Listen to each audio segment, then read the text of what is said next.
Especially you. Now what?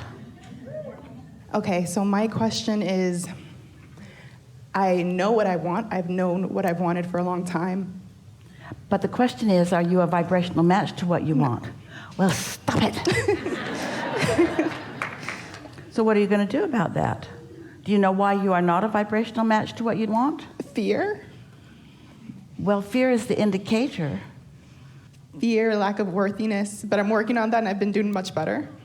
But those are the indications. What are the thoughts? What are the thoughts that are in opposition? In other words, we said point that way, don't point in opposition. So what habit of thought do you have that is preventing you from being a vibrational match to what you want? It's usually what is. What is usually a vibrational mismatch to the change that you want. But have you figured it out? It's easy to figure out because every time you do it, you feel bad. That's when you feel the fear or the whatever. I might need you to rephrase that. Well, the emotions that you feel are very timely. They're showing you, negative emotion is showing you, right now you're thinking a thought of opposition of what you want. So that's your opportunity to do your best to at least stop ragging on it and maybe even find a better feeling thought. So we're asking you, what are those thoughts that are going around in your mind, or what are those words that are coming out of your mouth? What are they? The thought is that at times I think I'll never figure it out. At times, and I'm going to just shoot for it, at times I feel so frustrated that I don't want to be here. And I hope everyone can hear me because in your audio too, because I'm not the only one that has these thoughts. Yes, you are. You're the only one in this room. No, I'm not. No, I'm not. And I don't want anyone ever to feel the way I feel sometimes. But all of those words are pointing at what you don't want. I hate feeling this way. I don't want anybody else to. And we agree that we understand that, but none of those are helpful. You want to say other thoughts. You want to talk about what you do want, not about what you don't want. What you do want people to feel, not about what you don't want people to feel. It's just about changing the direction of your thoughts, but maybe there's so much momentum going that you can't find one. Is that what you're telling us? Correct. Then get off the subject. Get off the subject. Because that subject, the momentum is so strong, it's like trying to stop Niagara Falls. You're going to drown. Don't do it. Find a better feeling subject.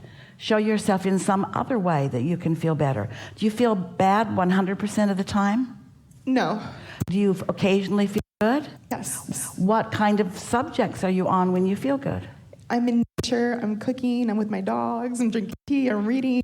Now you see the way everything about it. So all of those subjects, do you know that you could stay completely off the subject that's bothering you and stay mostly on those subjects, and you would hold yourself in a place where this thing that you want would begin to happen?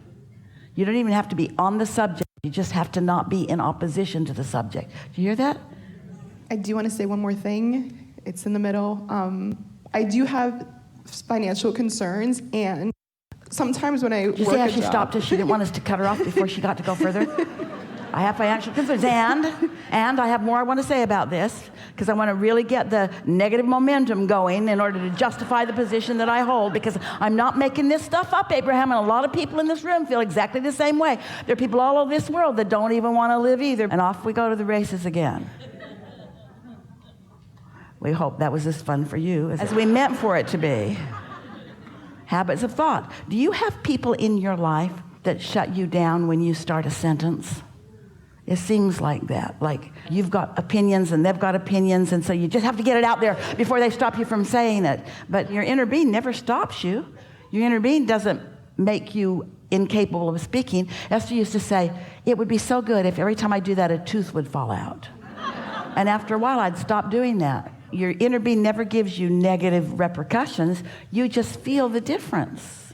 So what were you about to say before we interrupted you so you wouldn't say it? Sometimes when I, pick up a job that I want to have fun and I want to do well, sometimes I'll have someone, a coworker that's just kind of mean, and I'm just like, why They can't help it. A person who's mean doesn't want to be. They just can't help it. They've got that same kind of momentum going that you were describing. It's hard to stop that. We used to tell a story. We're going to tell it now because it's such a good one. First time Esther went to San Francisco, she was amazed at those streets. And she sat at the top of one of them and looked down this street that looked like a roller coaster all the way down into the bay. And so after she saw that, we said, to get her attention about something like this, we said, imagine that you're at the top of one of those hills and you're in the car, you're the driver, you're in charge. So you take your car out of gear and you release the brakes and you stand behind it and you decide to just shove it a little bit just to see what happens.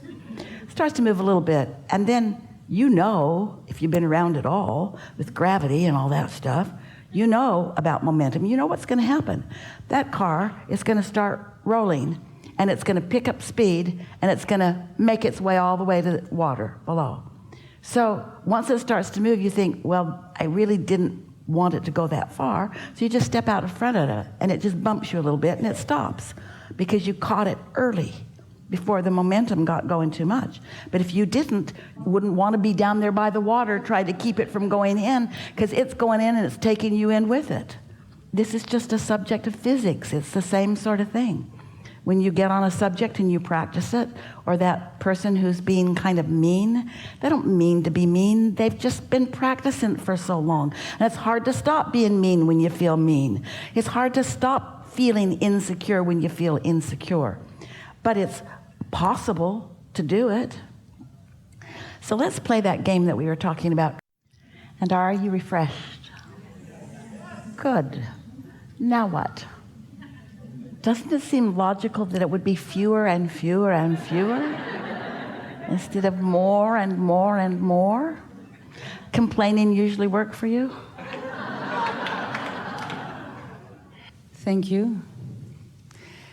I have a friend who is very dear to me, and the other night I woke up in the middle of the night, and sometimes when I wake up in the middle of the night, I just have an understanding of something, or I just have clarity. It's a good time to do it because your own thoughts aren't active, and so it's easier for you to receive, yeah? Yes, and I felt I had something like this happening in regards to him, and I just sent an email to him straight from my belly as to what I perceived I got, which was that he suffers with pain in his body and can walk a little only restricted.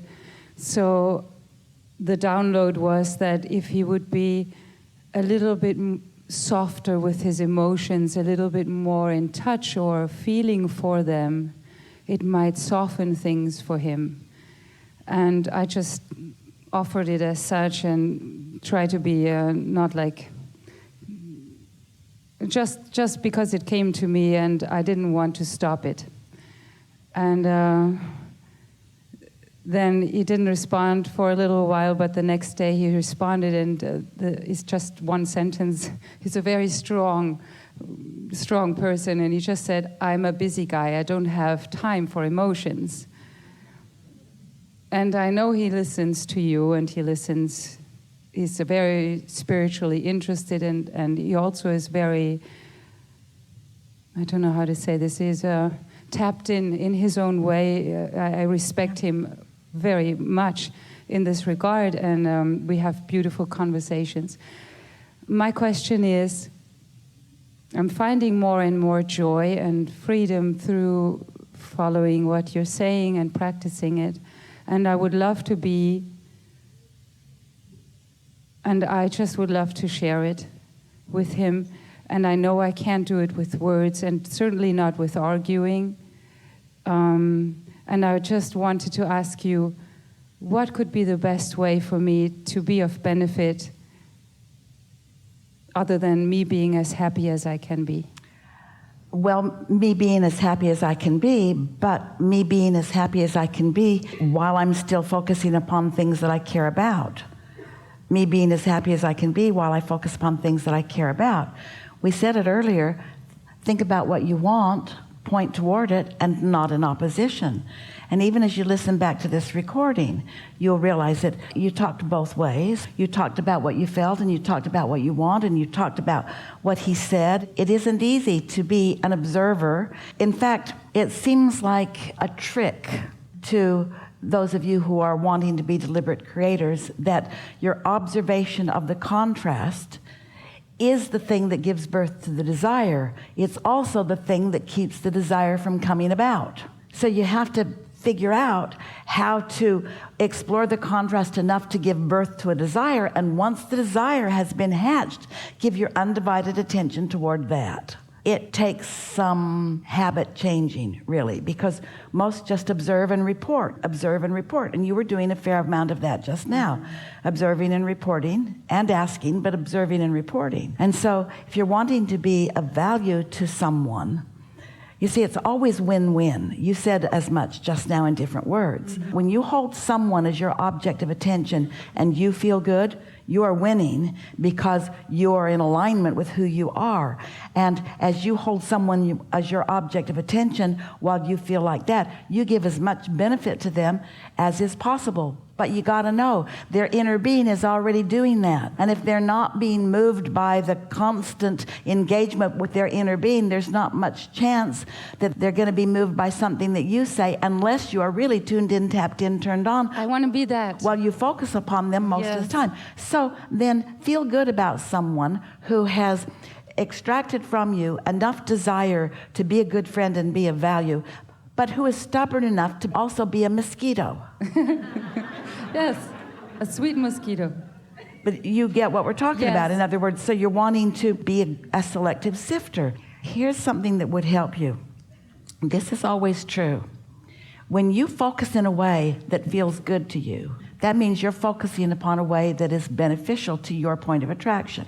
And the object of your attention is now receiving the most benefit that you have to give. But of course, as you do it and do it and do it, what happens is your bag of marbles just becomes that until that's all that you ever get from them. Years ago, when Esther's granddaughter was just a little girl, her little brother hadn't even been born yet, and Esther had purchased a beautiful bed for this little girl, but she still liked crawling into bed with Mom and Dad. And one day, her mother said to her, "You know, Grandma would be really sad if she knew you were not sleeping in your own bed." And she said, "Grandma's never sad. That's who you want to be." Esther wishes that this little girl could have never seen her other than the way she originally saw her to be. She lived enough life with Esther to know that Esther has her ups and downs like everybody else. But at that pure stage of life, Grandma's never sad. And ever since then, Esther has thought, that is my intention. I want to be the one. Jerry said it every single day. Sometimes Esther would hear it. She knew he said it every day.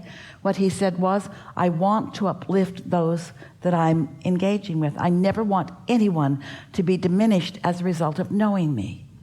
Well, as Esther heard him say that through the years, she thought that what he meant was he was going to behave himself. Not say offensive things and not get that look on his face and never roll his eyes at anyone. Now she understands that what he meant was he was going to tend to his bag of marbles so that if they were going to engage with them, they were going to find the best feeling in themselves because he was not going to practice anything else. So it's a little tricky because your friends complain to you. They show you their weaknesses. They expose themselves to you. They almost encourage you to think the same negative thoughts about them that they think about them. So it's kind of like a trap that you get sucked into. We get how that feels. But when you really want to be that uplifter, you got to be selfish enough to make sure that you are first uplifted. Otherwise, you got nothing for nobody. Yes. I understand that. Yeah. I can leave it there. Really good conversation. Thank you so really much. Good. Really good. Yeah, really good.